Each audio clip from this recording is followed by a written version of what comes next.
시청자 여러분 안녕하십니까? 출발 성공 투자 박민영입니다. 안녕하세요. 김수정입니다. 이번 주 내내 뉴욕 증시가 불을 뿜고 있습니다. 4거래일 연속으로 S&P 500 지수와 나스닥 지수가 최고치 경신을 하고 있는데요. FOMC도 잘 소화를 했지만 PPI가 예상외로 잘 나왔습니다. 네. 깜짝 하락 반전을 하면서 시장에 한 번 더 또 불을 지펴줬는데요. 브로드컴 같은 경우에는 제2의 엔비디아다라는 이야기가 나오고 있습니다. 실적에 대한 전망치도 높여잡고 있고 액면 분할 소식 전하면서 12% 급등이 나왔습니다. 여러모로 나스닥, S&P 500 흐름이 굉장히 부럽게 느껴지기도 합니다. 발표되는 기업들의 모든 실적이 결국은 또 엔비디아를 가리키고 있는 것이 아닌가 싶어 엔비디아 주가를 돌아보니 또다시 한 달 사이에 40%나 올라와 있더라고요. 어떻게 바라봐야 될 것인가 시장에 대한 고민 같이 나눠가겠습니다. 일단 지난 어제장 분위기가 어땠는지 같이 점검해 보시죠. 자, 어제 증시 나쁘지 않았습니다. 이번 주 빅 이벤트가 많았던 한 주였고 그중에서도 목요일이 상당한 걱정이 좀 있었는데 CPI, FOMC 그리고 선물 옵션 동시에 만기일 일단 다 지나갔습니다. 그냥 잘 넘겼다 정도로 정리가 가능하겠네요. 코스피 0.9, 코스닥은 0.08% 상승으로 거래 마쳤습니다. CPI와 국채금리가 낮게 나오면서 국채금리가 떨어지면서 여지없이 외국인의 매수가 유입됐죠. 현선물 2조 원 이상의 매수세가 들어왔습니다. 장 막판에는 쿼드러플 위칭데이 이로 인한 변동이 조금 나오긴 했습니다. 그리고 코스피는 전고점 저항에 부딪히면서 장 막판 탄력이 조금 둔화되긴 했네요. 그래도 대형주 중심의 강세 속에 코스피는 1% 가까운 상승을 보였고요. 그 상승의 다수를 차지한 것이 삼성전자, SK하이닉스, 한미반도체가 되겠습니다. 이 세 종목이 지수 상승의 90%를 차지했다라고 해도 과언이 아닐 겁니다. 코스닥 쪽은 제약 바이오 쪽에 부진의 움직임이 나타나면서 이날은 강보합 수준에 그쳤습니다. 결국 대형 종목의 상승으로 인해서 올라간 것이고 하락 종목 수가 굉장히 많았던 장입니다.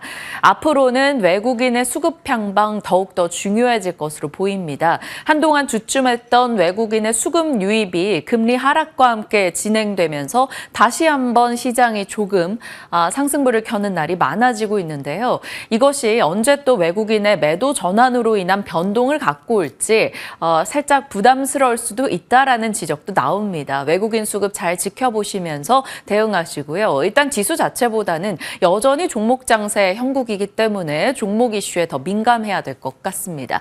자, 어제 장중에 공매도 금지 이슈 내년 3월 말까지 연장되고 기관과 개인의 거래 조건을 통일한다 등의 뉴스가 있었습니다. 참고하시면서 지켜보시죠.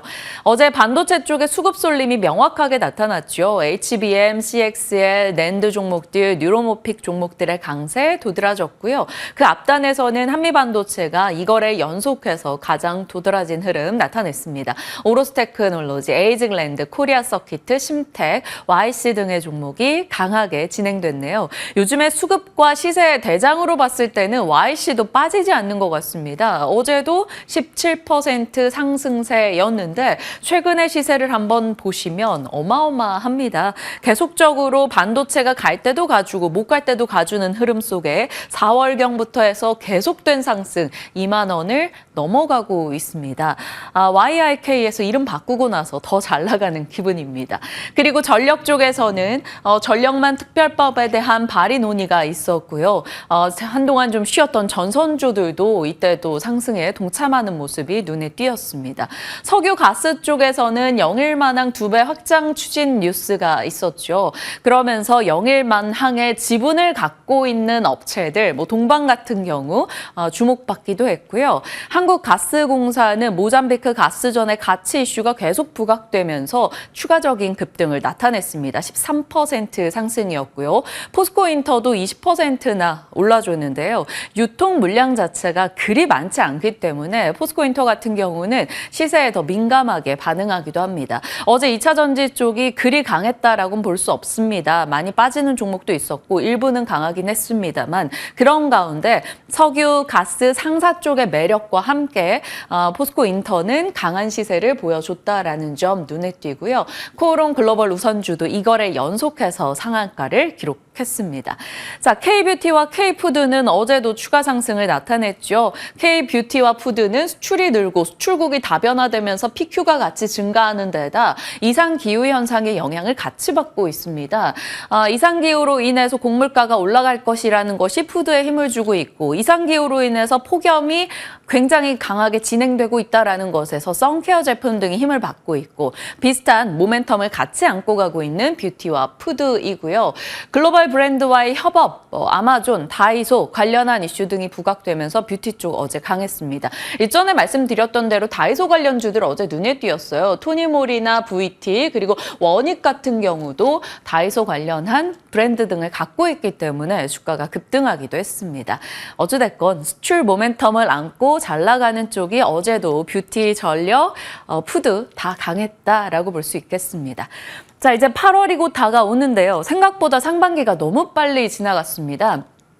8월이 다가오다 보니까 MSCI 8월 편입에 대한 이슈가 또 부각이 되고 있는 것 같습니다. 어제 한국가스공사에 대한 시세를 보면서 또 많은 이들이 그것을 한 번쯤 생각하셨을 것 같아요.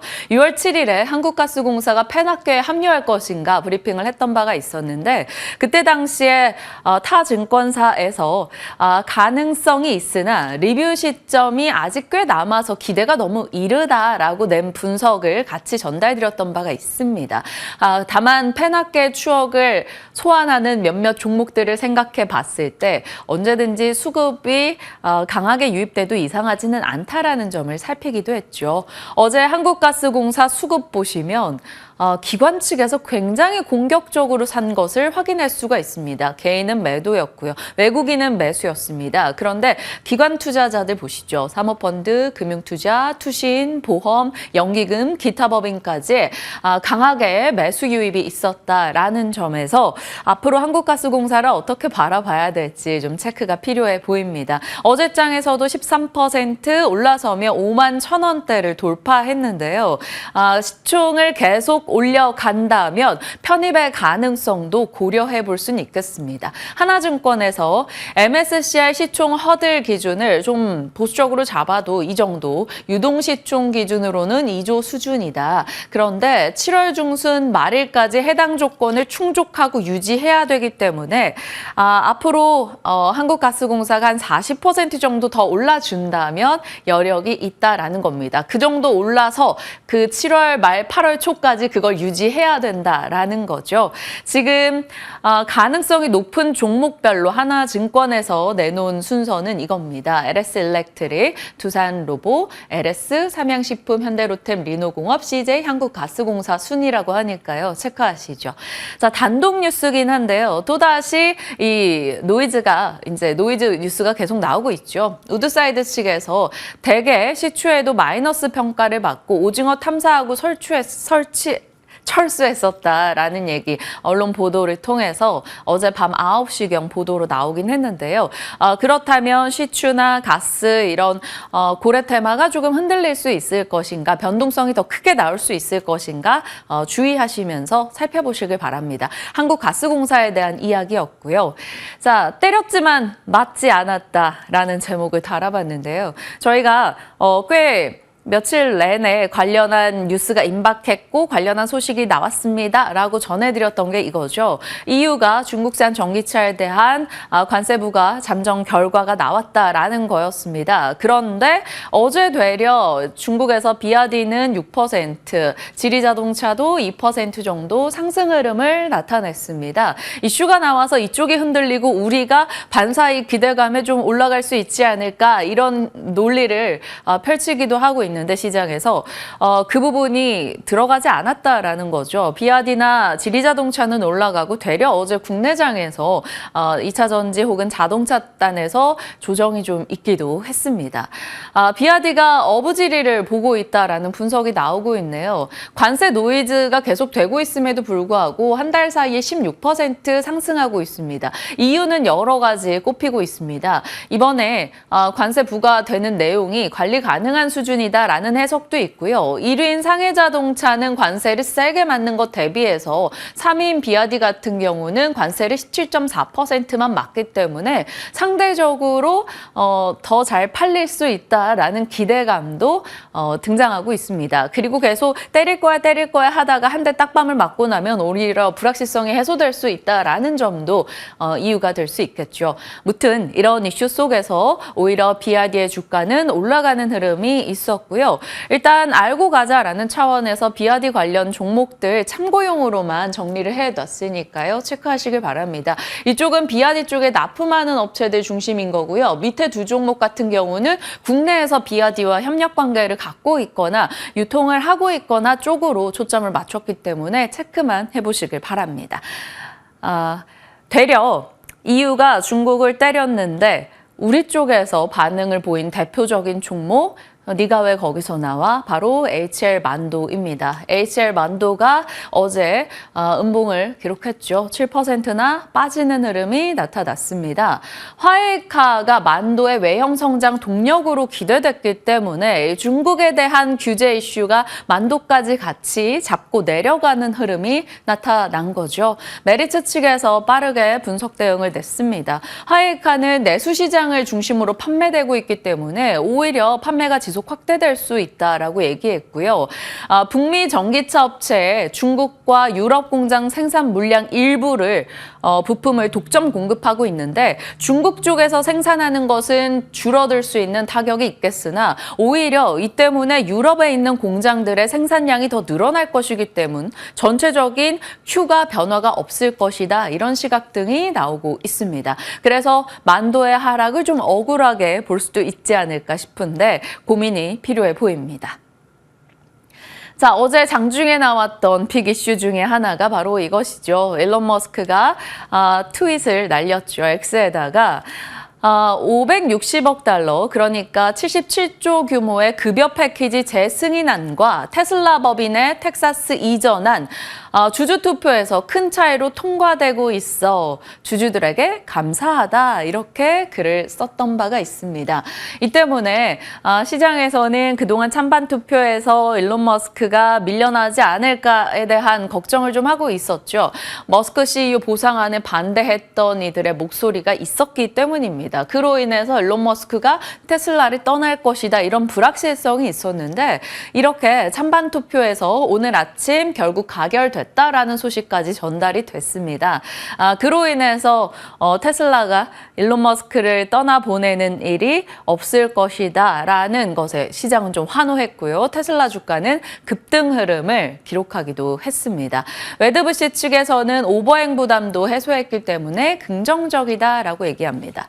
테슬라가 아닌 일론 머스크가 자극하는 분야는 굉장히 많죠. 엔비디아 너네 칩 우리 다 줘 라고 외치는 것처럼 반도체 쪽도, 그리고 FSD, 로보택시, 자율주행 쪽도, 우주는 스타링크, 전기차, 배터리 충전 등을 자극하죠. 그리고 옵티머스를 향한 로봇까지도 이제 일론 머스크가 자극을 하고 있습니다. 이런 쪽에 대한 모멘텀이 일시적으로 어제 장중에 반영되면서 일부 종목들이 굉장히 가파르게 올랐다가 상승분을 조금 토하는 흐름을 보이기도 했습니다. 그만큼 시장에서 조금 민감하게 반응하는 이슈였다 이렇게 볼 수 있겠습니다. 자, 밤사이 그래서 뉴욕장에서도 테슬라 흐름이 좋았었는데 잠시 후에 짚어보도록 하죠.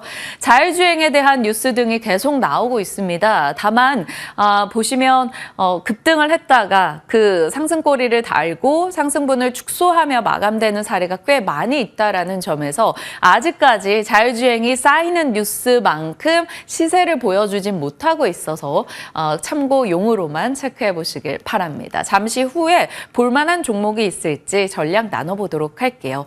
뉴욕장으로 갑니다. 다우는 또 밀려났고요. 나스닥과 S&P 500은 추가 상승을 기록했습니다. 계속해서 새로운 자리대를 써나가고 있는 나스닥과 S&P 500이 되겠습니다.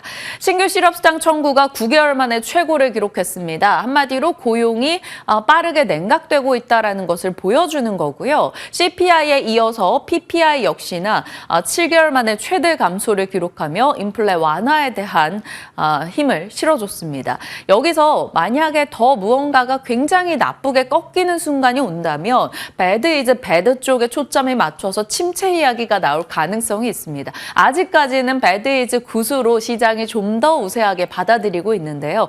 지표가 이래서 참 그 미묘한 경계를 잘 타야 되는데 중요해 보입니다. 30년물 입찰금리가 강한 수요를 확인했다라는 속에서 국채금리의 하락에 한몫을 보탰어요. 이 세 가지 뉴스가 모두 금리 하락에 한몫을 보태며 10년물 국채금리가 1% 이상 떨어졌습니다. 4월 1일 이후 최저치를 기록하게 됐습니다. 자, 이렇게 금리가 내려가면 전기차, 태양광 이런 쪽에서 올라갈 법도 한데요. 밤사이는 전기차, 태양광 종목들이 테슬라 등을 제외하고는 거의 다 하락했습니다. 트럼프 리스크가 또 부상이 됐어요. 트럼프가 대통령이 된다면 바이든 행정부의 정책을 모두 눌러버릴 것이다. 이런 얘기가 나왔고 전기차 전환 폐지를 주장한다. 기존에 나왔던 얘기인데 한 번 더 강조가 된 것이겠죠. 그러면서 관련해서 종목군들이 떨어지기도 했습니다. 잠시 후 시세 보여드리겠습니다. 일단 가장 핫했던 종목으로는 브로드컴을 꼽아볼 수가 있겠는데요. 브로드컴이 12% 급등했습니다. 어제 시간외에서부터 이슈가 됐죠. 시간외 강세 실적을 열어봤더니 빅테크들이 AI 가속기에 대한 발주와 개발을 계속하고 있다는 것을 확인받았고 이더넷 전환과 레거시 회복에 대한 전망이 브로드컴의 실적을 올릴 것이다 라는 거였습니다. 거기다가 주식 분할 이야기까지 힘을 실어줬죠. 뱅크 오브 아메리카에서는 다음 시총 1조 달러 후보는 브로드컴이다 라고 얘기하면서 주가 급등에 힘을 보탰습니다. 자, 저기 이더넷에 이렇게 노란불을 넣어놨는데요. 기억하실지 모르겠습니다. 엔비디아가 이제 5월 말경에 실적을 내놓으면서 네트워크 기술 부분에서 이더넷에 우리가 올인하겠다라는 코멘트를 했던 바가 있습니다. 이더넷의 가성비와 기술력이 올라오면서 그동안 이더넷에 집중하지 않았던 엔비디아까지 집중한다라는 얘기가 나왔던 거죠. 이더넷 관련한 칩을 만드는 회사가 바로 브로드컴이고요. 브로드컴이 그 칩을 납품하는 장비 회사 등이 슈퍼마이크로 컴퓨터 혹은 아리스타 네트워크스 이런 종목들이 되겠습니다. 슈퍼마이크로 컴퓨터가 그래서 아마 같이 연결 받아가면서 12% 급등한 것으로 추정해 볼 수 있겠고요. 아리스타 네트워크스 차트 한번 가능하면 띄워주시죠. 역시나 이 종목도 밤사이 강하게 상승하면서 주가가 올라가기도 했습니다. 자, 아리스타 네트워크스 보시면 6% 이상의 상승으로 추가 강세를 시연하고 있다는 점 눈에 띄네요. 이더넷에 대한 이야기 한 번씩 체크해 나가도록 하겠습니다. 엔비디아 같은 경우도 지금 애플, 오라클, 브로드컴 기업들이 실적을 내놓는 모든 것이 결국 AI로 확장하고 그걸로 돈을 벌고 있어. 이것을 보여줬기 때문에 엔비디아도 3% 이상의 상승 기록했고요. 테슬라도 올랐습니다. 하지만 장중에 상승폭이 축소됐어요. 5% 정도 오르기도 했었는데요. 일단 일론 머스크 급여 패키지 승인 주장에 힘받아서 주가가 급등을 했다가 트럼프 관련한 이 전기차 전환 폐지 주장 이슈로 인해서 상승폭을 조금 줄이기도 했습니다. 자, 보시면 이 사이에 이 가로 안에 있는 숫자가 바로 한 달간 상승률을 보여드리는 겁니다. 애플이 한 달 사이에 14%, 엔비디아 41%, 브로드컴이 21%, 그리고 일라이릴리가 15%, 치매 치료제, 비만 당뇨 치료제 쪽에서 계속 뉴스를 전하고 있는 일라이릴리 주가 강세. 다만 비만 당뇨 치료제 중에서는 밤 사이에는 일라이릴리만 올랐고 다른 종목들은 상승에 동참하지 못했습니다. 애플이 0.5% 상승에 그치긴 했습니다만 그래도 시총 1위를 5개월 만에 탈환했고요. 스카이웍과 커보, 애플 부품주로 여겨지는 이 종목들은 무려 4거래일 연속해서 상승세를 기록하고 있습니다. 민간 메디케어 플랜 품질평가 재검토 계획의 헬스케어 종목들 일부 올랐는데요. 앞서 말씀드린 대로 전기차, 태양광 쪽 종목들은 좋지 못했습니다. 리비안, 블링크 차징, 엘버말, 루시드, 썬런, 썬파워, 퍼스솔라, 임페이즈 에너지 등이 모두 다 하락한 채 거래 마쳤고요. 있고요. 시간 외에서는 어도비가 매출 가이던스 상향 실적 내놓고 주가 급등하기도 했습니다. 자, 뉴욕장에 대한 분위기였고요. 연결고리로 넘어가면 새로운 뉴스가 또 나왔습니다. 배터리 교환, 바스 서비스라고 하는데요. 현대차와 LG 엔솔 그리고 정부 측에서 서비스형 배터리 바스 공동협의체를 구성한다라는 뉴스가 있었습니다. 자동차 타이어 갈듯이 쉽고 빠르게 전기차 배터리를 배터리 교환소에 가서 가는 겁니다. 그러면서 배터리는 소유하는 것이 아니라 계속해서 교체해 나가면서 쓰는 것에 대한 인식을 안겨주는 거죠. 이 시장은 지금 중국이 굉장히 빠르게 치고 나가 있고요. 중국의 니오가 중국 내 배터리 교환소 2,400곳을 설치한 상황이라고 합니다. 배터리 교환 시간은 10분 안팎으로 50조 시장이 될 것이다. 이런 전망이 있네요. 우리는 아직 초기 단계입니다. 그렇기 때문에 이것이 뭐 집중받으면서 주가 시세로 이어진다. 이렇게 말씀드리는 것은 아니고요. 이러한 내용이 나왔기 때문에 일단 체크하자라는 차원에서 전달드립니다. 관련한 종목군들 이 정도로만 정리했는데 당연히 뭐 실적이나 뭐 이런 민감도가 있진 않을 겁니다. 가장 많이 거론될 수 있는 기업으로는 민테크 시장에서 얘기할 수도 있겠다라는 생각이 들어요. 3월 달에 민테크와 배터리 셀 업체들이 협업해서 바스 뭐 이렇게 사업을 추진할 거다 뭐 이런 기사 등이 조금 있기도 했었습니다. 배터리 진단 기업인 민테크는 배터리 진단과 용량 등을 파악하는 사업을 하고 있다라고 하니까요. 참고용으로만 확인해 보시길 바랍니다. 그 밖의 뉴스로는 이재용 삼성 회장이 미국을 2주간 다녀왔죠. 메타, 아마존, 퀄컴 CEO 등을 만났습니다. 이쪽에서 빈손으로 돌아온 것이 아니기를 바라보겠습니다. AGI 개발 선언을 했던 메타와 또 만났다라고 하니까 삼성전자 AGI 랩 조직이 신설했던 것처럼 관련한 모멘텀이 있을지 일단 AGI 관련주들 체크를 해 놔봤고요. 삼성전자 파운드리 포럼에서 파운드리 기술 전략을 공개했는데 그동안은 막 나노 싸움, 선단 공정 여기에 집중했다면 이제는 최적화에 좀 신경을 써보겠다. 고객사 맞춤형에 더 신경을 쓰겠다라는 내용이 있었습니다. 그리고 어제 보도된 내용 중에 메모리와 패키징 결합해서 AI 시대 턴키를 승부하겠다. 턴키 하면 떠오르는 쪽이 디자인하우스입니다. 턴키 얘기할 때 항상 많이 했던 부분이기 때문에 관련해서 시장이 커지면 맞춤형 반도체를 찾게 되고 다품종 반도체, IP 팹리스, 디자인하우스, 테스트 쪽을 같이 체크할 수 있다. 이런 점을 말씀드렸던 바 있는데요. IP, 팹리스, 테스트, 디자인하우스, 그리고 CXL, 뉴로모픽 이렇게 반도체 쪽 내에서 체크할 뉴스가 나와 정리를 해드립니다. YC 같은 경우는 앞서 보여드린 대로 시세 굉장히 좋았었고요. 어제 디자인하우스 쪽에서는 에이직랜드가 8% 올라가면서 강한 상승을 기록하기도 했습니다. 자, 폭염에 대한 얘기, 중국 일부에서는 70도 얘기가 나오더라고요. 사람이 살 수 있는 것인지 궁금해집니다. 그래서 폭염 관련한 쪽은 계속 그냥 이렇게 띄워놓으시고 한 번씩 체크해 보시길 바랍니다. 선크림 쪽 이렇게 있을 거고요. 식량, 곡물, 대두, 가스, 변압기, 그 밖에 이제 여름 관련, 폭염 관련한 종목들 확인해 보시죠. 일정입니다. 이제 이번 주 거의 다 지나갔네요. 이저거 남아있는 상황이고요. 미디어 쪽에서는 상하이 국제영화제 이슈, 그리고 SP소프트 개별 이슈 있고요. 그리드위즈 신규 상장 종목 오늘 또 입성하게 되니까요. 살펴보시길 바랍니다. 여러 시장에 대한 이야기 다뤄봤고요. 섹터 뉴스 체크하죠. 오늘은 어느 쪽입니까? 네, 식품주만큼이나 자주 다뤄드렸던 게 화장품 관련주가 될 텐데요. 4월, 5월, 6월 계속해서 열기가 이어지고 있습니다. 브리핑 준비해봤습니다. 6월에도 예뻐져라, 예뻐져라. 이게 수출액을 보면 확실히 그 주가가 왜 이렇게 많이 올랐는지 우리가 이해가 딱 됩니다. 산업통상자원부의 자료를 좀 체크해 볼 텐데요. 올해 1월부터 5월까지 화장품의 수출액은 전년 동기 대비해서 19% 늘어난 39억 달러 이상을 기록하고 있습니다. 특히 5월 들어서 화장품의 수출액은 전체 수출액부터 색조 제품의 수출액까지 월 기준으로 역대 최고치를 기록했다고 하죠. 여기서 국가별로 수출 비중이 중요한데요. 중국과 미국을 딱 나눠보시면 아직까지 중국이 뭔가 우위를 차지하고 있는 것 같습니다. 하지만 전년 전년 동기 대비해서 23% 정도 낮아진 수치고요. 전월 대비해서는 회복했다라고 볼 수 있겠죠. 그러니까 중국은 회복에 초점을 맞춰야 되고요. 미국이 전년 동기 대비해서 71% 정도 늘어났다라는 부분에서는 북미 쪽에서 확실히 그 영향력을 키워가고 있는 K뷰티다라는 부분이 확인되고 있습니다. 6월 11일에 국가별 화장품 수출 잠정치 비중이 또 나왔는데요. 6월 1일부터 10일까지 기준입니다. 여기서는 미국이 중국을 처음으로 앞질렀다라는 게 또 굉장히 고무적이다라고 볼 수 있겠죠.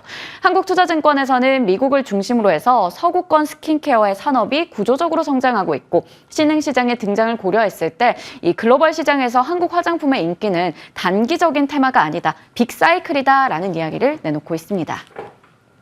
수치로도 확인이 되고 있는 상황에서 우리가 이 빅사이클에 대해서도 여러 차례 언급을 해드렸습니다. 신한투자증권에서는 두 번째 빅사이클이 온다라는 내용의 보고서를 냈었죠. 중국에서 일본, 미국으로 그러니까 2014년부터 2016년까지는 화장품의 주도 섹터 로 작용했을 때 중국 중심으로 한국 브랜드 수요가 많이 늘어났습니다.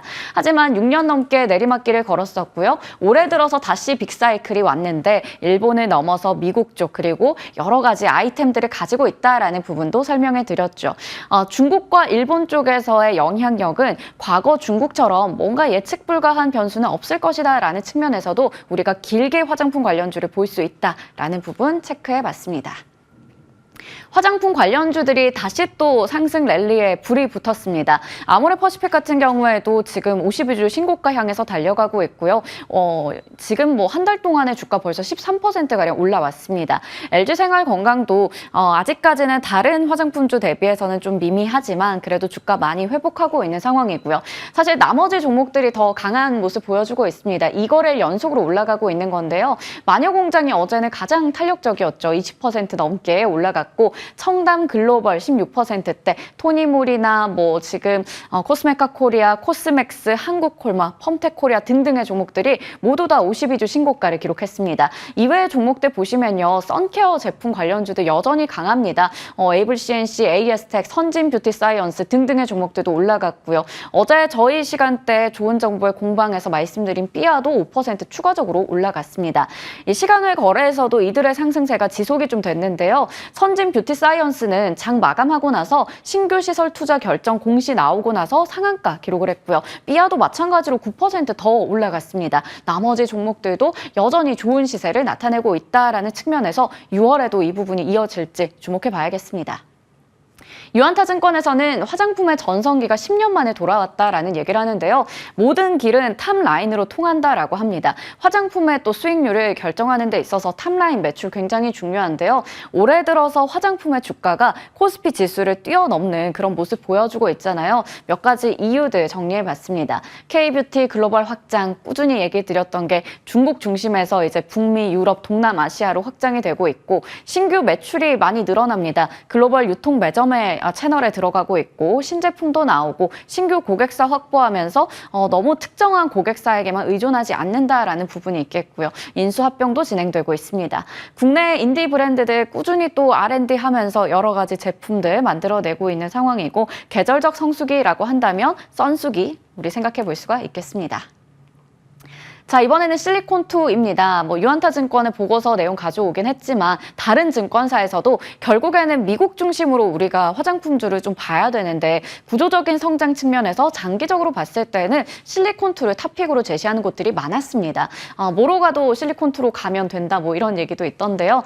탑픽으로 제시한 만큼 지금 주가 흐름 보시면요. 연초 대비해서 주가가 거의 500% 이상 늘어나는 모습 보여주고 있습니다.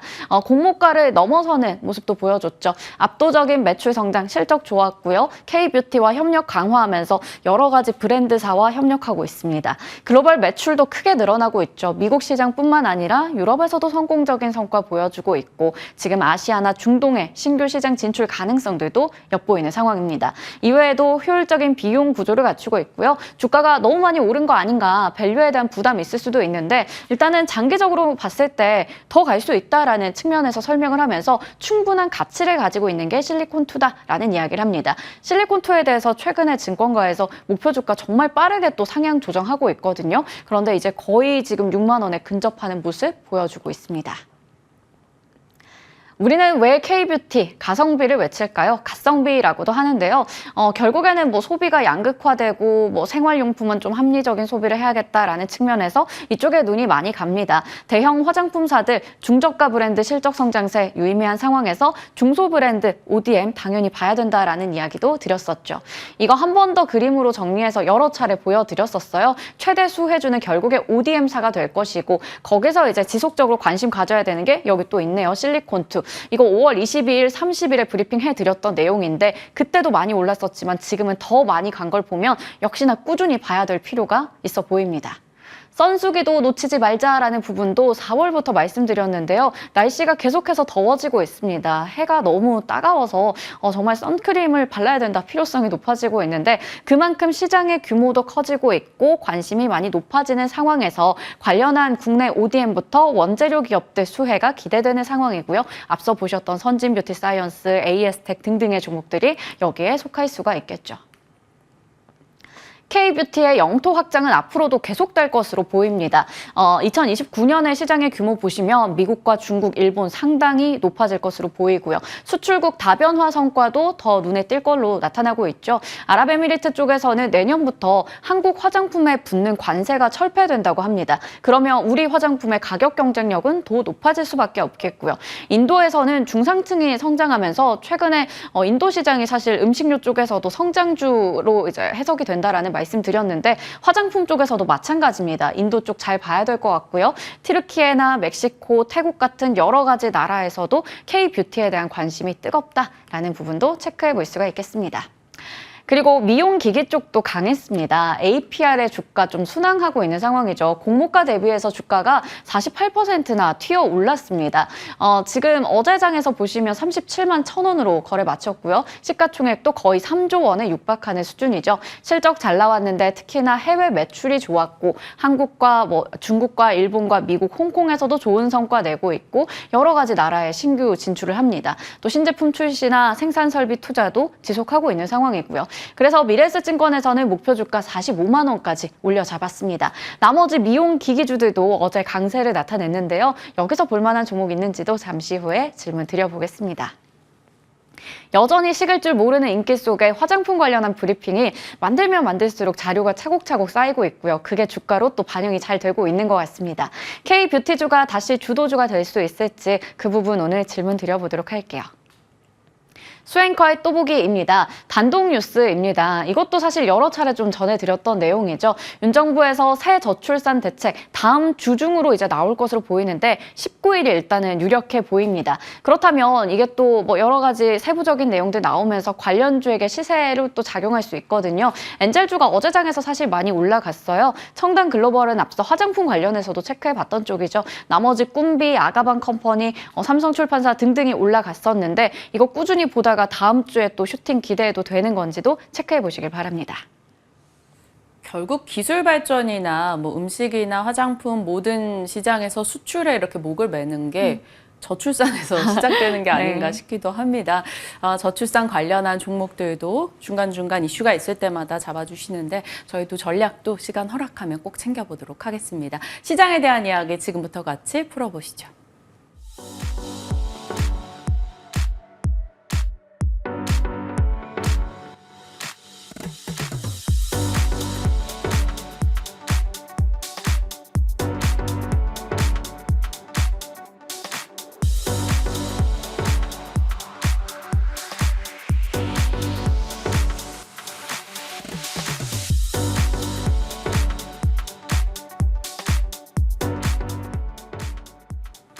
이성웅 이사님과 함께 시장 그리고 종목에 대한 고민 같이 풀겠습니다. 어서 오세요. 네, 안녕하십니까. 안녕하십니까.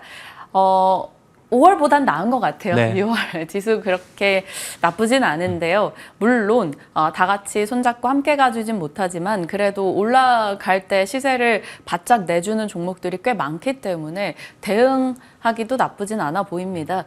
시장 전략 어떻게 짜시는지 궁금합니다.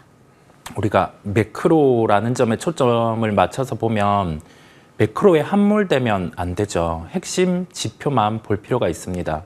지금 시장에 영향을 미치는 핵심 지표는 금리고요. 엊그제 물가지표 발표와 어제 물가지표와 연동되는 지표 발표를 봤을 때는 10년물 구체를 통해서 봤을 때 4.2% 수준이죠. 외국인이 신흥국 시장을 보고 우리나라 시장을 보기에 물가 수준을 대입을 해봤을 때 금리를 볼 때 좀 매수에 대한 부분을 단행을 할 수 있는 거예요. 신흥국 비중을 늘릴 수 있는 상황이다 보니까 네. 수급적으로는 유리하다라는 말씀을 드리고요.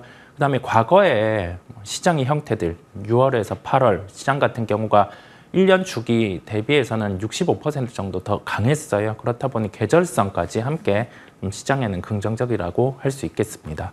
네, 매크로에 함몰되지 않고 일단 중요한 것만 체크했을 경우 일단 금리이고 금리가 외국인 수급에 우호적인 힘을 주고 있다라는 점에서 시장에 대해서 일단은 나아지는 점을 얘기 주신 거고요. 저희가 반도체 얘기할 때 언제나 반도체 조정이 있을 때 최근에도 계속해서 매수 의견을 주셨단 말이죠.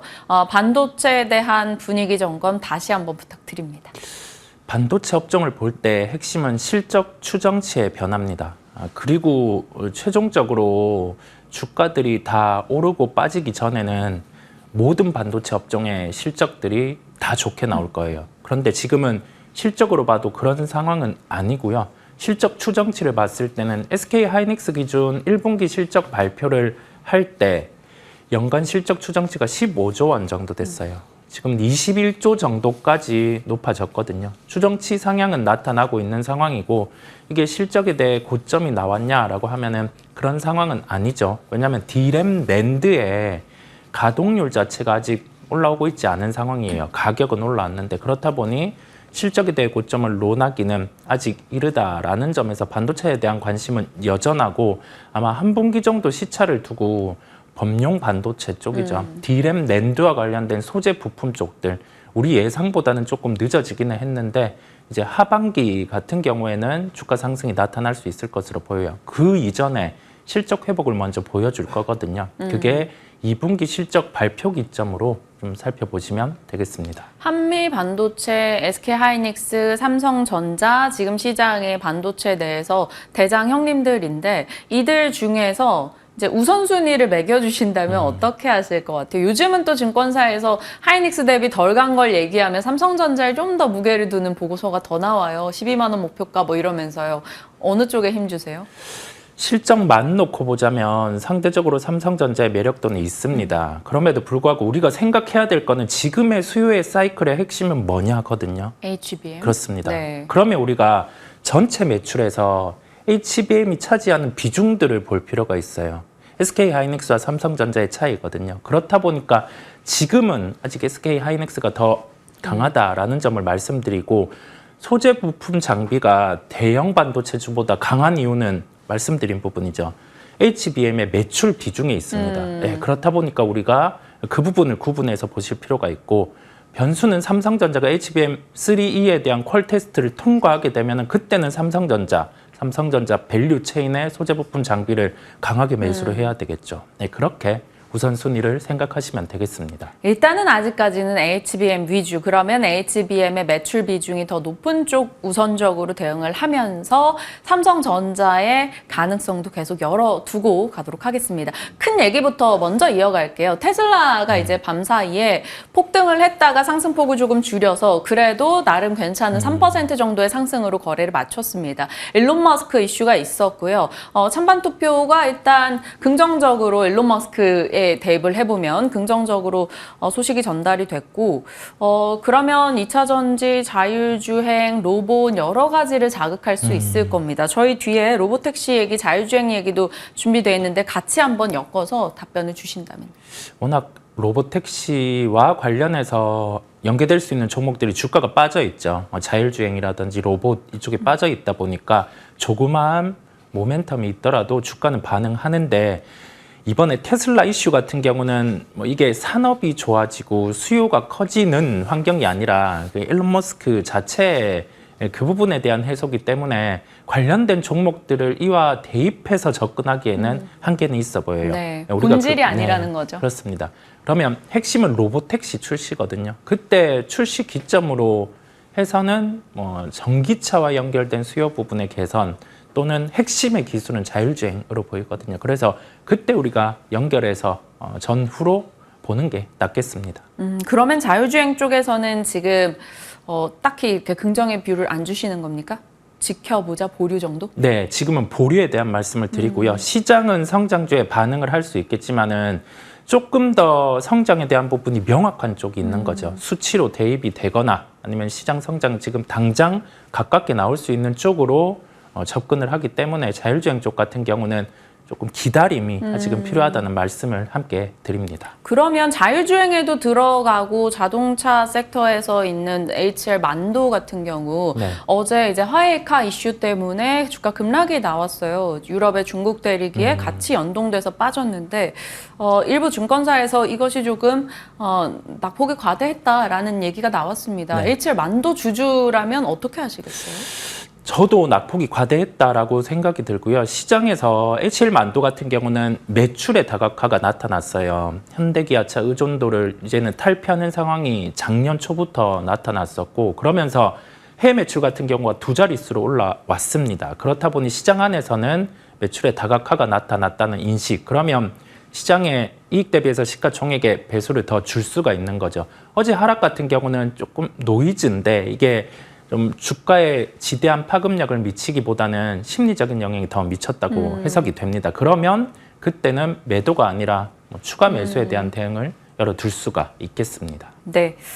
정말 생각나는 모든 연결고리대로 질문을 드리고 있습니다. 차분하게 답변 주셔서 너무 감사드리고요. 자, 그렇다면 새롭게 정말 기존에는 성장주라고 인식 못했지만 성장을 하고 있으니 성장주인 바로 화장품 섹터 들여다보겠습니다.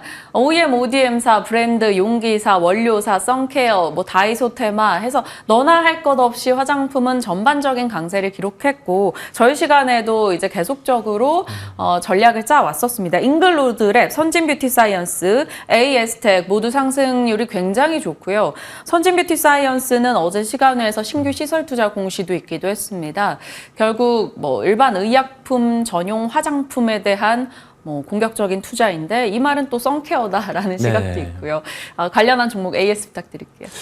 우리가 화장품주 같은 경우는 과거에 중국 시장을 우리나라가 가지고 왔을 때 주가 수익 비율 같은 경우가 많게는 30배 중반까지 부여를 했었고요. 평균은 20배 중반 정도를 부여를 했었습니다. 그러면 그 부분을 가지고 와서 지금의 북미 시장의 매출이 확대되고 그다음에 선케어 쪽에 제품 매출이 커지는 기업들에 대입을 해보면 충분히 주가 상승의 당위성은 있다라는 점이거든요. 그렇다 보니까 한 20배 중반 정도를 대입해서 종목들을 살펴보실 필요가 있고 거기에 중심에는 우선은 실리콘2라는 종목이 있습니다. 그리고 상대적으로 지금 간극이 벌어져 있는 게 아모레퍼시픽, LG생활건강 이런 쪽으로 좀 갭이 크거든요.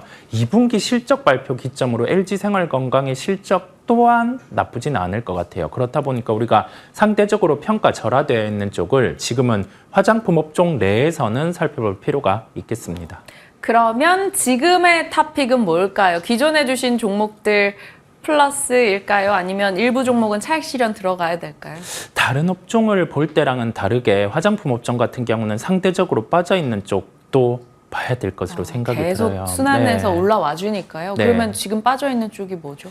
대형 화장품 쪽 중에서 저는 아모레퍼시픽, LG생활건강 같은 경우를 주목하는데 LG생활건강 같은 경우를 좀 2분기 실적 기점 전후로 실적 시즌에 들어갔을 때는 주목해 보실 필요가 있겠습니다. 네. 기존의 화장품 종목들 말씀 주신 거 상승률 좋았고요. 조금 빠져있는 쪽에서도 기회를 찾아본다면 LG생활건강 2분기 실적 전후를 기점으로 관심을 더 보자라고 얘기 주셨습니다. 그리고 나서 이제 픽을 한번 열어볼 텐데 의약품에서 의료기기 사업 쪽으로 확장하고 있는 기업입니다. 파마리서치 이 부분 왜 좋게 보시는지 지금 이 시점에 접근할 수 있는 타이밍인지 잡아주시죠. 리쥬란과 관련해서 보통 의료기기 쪽 같은 경우는 장비 매출이 국가별로 커져 나갈 때 핵심 국가에서 나갈 때 같은 경우가 좀 주가의 반응이 있는데 3분기에 대만과 같은 국가의 매출처 확장 예정이 돼 있습니다.